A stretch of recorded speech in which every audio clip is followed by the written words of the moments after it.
Hello friends, welcome to Gomathi's kitchen. இன்னைக்கு நம்ம பார்க்க போற ரெசிபி பாத்தீங்க அப்படினா உடலுக்கு ரொம்ப வலு சேர்க்கக்கூடிய கருப்பு உளுந்த வச்சு இனிப்பு வடை எப்படி செய்யலாம்ங்கறத பார்க்கலாம். பொதுவா இந்த வடை பாத்தீங்கன்னா வயசுக்கு வந்த பசங்க அது மாதிரி புதுசா கல்யாணம் ஆனவங்களுக்கு கருப்பட்டி கருப்பு உளுந்து போட்டு கொஞ்சம் எண்ணெய் குடிக்கிற மாதிரி நல்லெண்ணெயில வந்து இத பொரிச்சு கொடுப்பாங்க. அந்த மாதிரி சமயத்துல பாத்தீங்கன்னா கருப்பு உளுந்து களியோ இல்ல கஞ்சி சாப்பிடாத பசங்களுக்கு இந்த மாதிரி வடை செஞ்சு சாப்பிட்றப்ப ரொம்ப ஈஸியாவும் சாப்பிடுவாங்க. செய்யற நமக்கும் பாத்தீங்கன்னா ரொம்பவே சுலபமா இருக்கும்.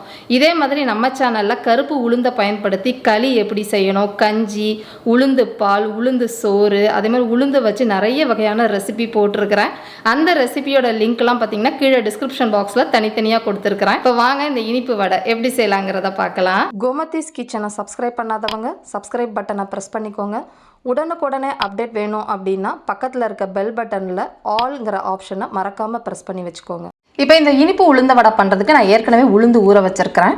அதோட அளவுன்னு பார்த்தீங்கன்னா தலை தட்டின மாதிரி மெஷரிங் கப்பில் 1 கப் அளவுக்கு உளுந்து எடுத்துருக்கிறேன். இதில் 3/4 பங்கு தோல் இல்லாத முழு உளுத்தம் பருப்பும் 1/4 பங்கு அளவுக்கு உடச்ச தோல் இருக்கிற உளுத்தம் பருப்பும் சேர்த்து நான் நல்லா கழுவிட்டு ஒரு 1.5 மணி நேரம் ஊற வச்சுருக்கிறேன்.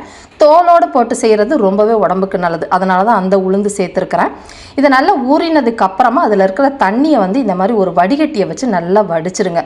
இப்போ இது நல்லா வடிஞ்சிக்கிட்டு இருக்க சமயத்திலே இந்த உளுந்த வடைக்கு நம்ம வெல்லம் போட்டு தான் செய்ய போகிறோம். அதுக்கு வெல்லத்தை கரைச்சிக்கலாம். நான் இன்றைக்கி எடுத்துருக்கிறதுன்னு பார்த்தீங்கன்னா ஒரு 3/4 கப் அளவுக்கு நல்லா நைஸாக பொடிச்ச வெல்லம் எடுத்துருக்கிறேன். இதுக்கு பதிலாக நீங்கள் கருப்பட்டிலையும் செய்யலாம், நல்லாயிருக்கும். இந்த பொடிச்ச வெல்லத்தில் 1/4 கப்புக்கு கொஞ்சம் கம்மியாக, அதாவது ஒரு 2-3 டேபிள் ஸ்பூன் வர அளவுக்கு தண்ணி இதில் சேர்த்துக்கோங்க. தண்ணி சேர்த்துட்டு இதில் நம்ம பாகு காய்ச்ச போகிறது கிடையாது, வெல்லம் நல்லா கரையட்டும். இப்போ பார்த்தீங்கன்னா வெல்லம் கரைஞ்சதுக்கு அப்புறமா இந்த மாதிரி ஒரு வடிகட்டியை வச்சு அதில் இருக்கிற தூசு மண் எல்லாத்தையுமே வடித்து எடுத்துக்கலாம். இப்போ இந்த வெல்லப்பாகும் நல்லா ஆறணும். இது ஆறுனதுக்கு அப்புறமா தான் நம்ம வடை மாவில் இதை ஊற்றி நம்ம அரைக்க போகிறோம். இதுவும் ஆறட்டும். இன்றைக்கி நான் இந்த வடை கிரைண்டரில் தான் மாவு அரைக்க போகிறேன். நீங்கள் மிக்சியிலையும் அரைக்கலாம். நம்ம சேனலில் ஏற்கனவே மிக்சியில் எப்படி பக்குவமாக அரைக்கணுங்கிறது போட்டிருக்கிறேன். லிங்க்கு கீழே டிஸ்கிரிப்ஷனில் கொடுக்குறேன், செக் பண்ணி பாருங்கள். கிரைண்டரில் அரைக்க போகிறதுக்கு முன்னாடி முதல்ல நல்லா ஆறின வெல்லப்பாக ஃபஸ்ட்டு சேர்த்துக்கோங்க.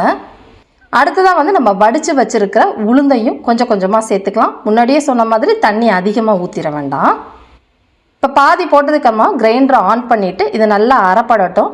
முக்கால்வாசி பார்த்திங்கன்னா நல்லா ஃபஸ்ட்டு உளுந்து அரைப்பட்டதுக்கப்புறமா வெள்ளைப்பாகை சேர்ப்பாங்க. அப்போ ரொம்ப தண்ணியான மாதிரி ஆகிடும். அதனால் வெள்ளைப்பாகையும் அதையும் சேர்த்தாப்படி போட்டு அரைக்கிறப்ப கொஞ்சம் லேட் ஆகும் அரைப்படுறதுக்கு. பட் நல்லா நைஸாக அரைய விடுங்க. தேவைப்பட்டால் கொஞ்சமாக தண்ணி தெளித்து அரைக்க விடலாம். ரொம்ப தண்ணி ஊற்றிட வேண்டாம். இப்போ பார்த்தீங்கன்னா நல்லா ஒரு 1/2 மணி நேரமாக மாவு ஆட்டிகிட்டு இருக்கு. இதில் ஒரு 2 பச்சை கலர் ஏலக்காவை சேர்த்துக்கலாம். கூடவே இனிப்பு அப்படிங்கிறதுனால கொஞ்சமாக உப்பு போடணும். அதனால் ஒரு 1/4 டீஸ்பூன் அளவுக்கு பொடிச்ச உப்பு சேர்த்துக்கிறேன். இப்போ இதெல்லாம் போட்டு கொஞ்ச நேரம் அரைய விடுங்க. இப்போ மாவு வழிக்க போகிறதுக்கு முன்னாடி இதில் நம்ம துருவின தேங்காய் சேர்த்துக்க போகிறோம்.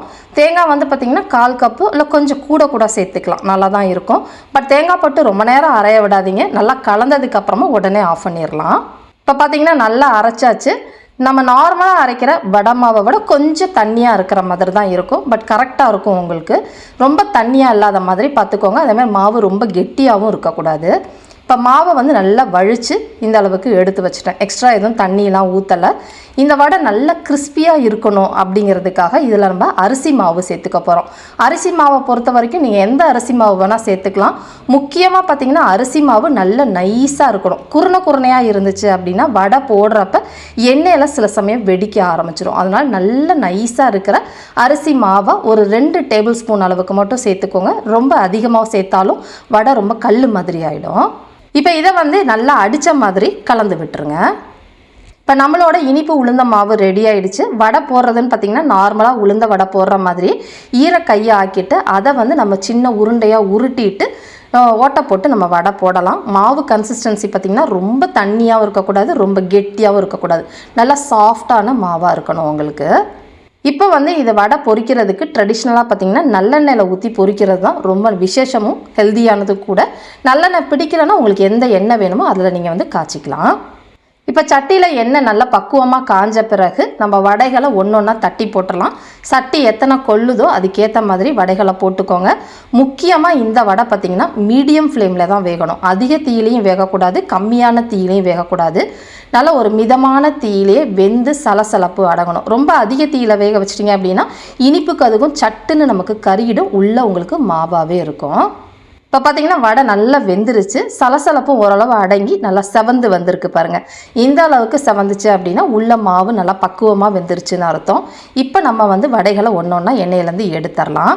இந்த வடை பார்த்திங்க அப்படின்னா நல்லா சூடாக சாப்பிட்றதுக்கும் செம்ம டேஸ்ட்டாக இருக்கும். ஆறின பிறகு இதில் வாழைப்பழம் போட்டு பிசைஞ்சு சாப்பிட்டாலும் செம்ம டேஸ்ட்டாக இருக்கும். ட்ரை பண்ணி பாருங்கள். இதே மாதிரி அளவுகளோட இந்த இனிப்பு உளுந்த வடையை செஞ்சு பார்த்துட்டு எப்படி இருக்குது அப்படிங்கிறத கமெண்ட் பண்ணுங்கள். வீடியோ பிடிச்சிருந்தாலும் கமெண்ட் பண்ணுங்கள், லைக் பண்ணுங்கள், ஷேர் பண்ணுங்கள். மறக்காமல் கோமதிஸ் கிச்சன் சேனலையும் சப்ஸ்கிரைப் பண்ணி வச்சுக்கோங்க. தேங்க்ஸ் ஃபார் வாட்சிங்.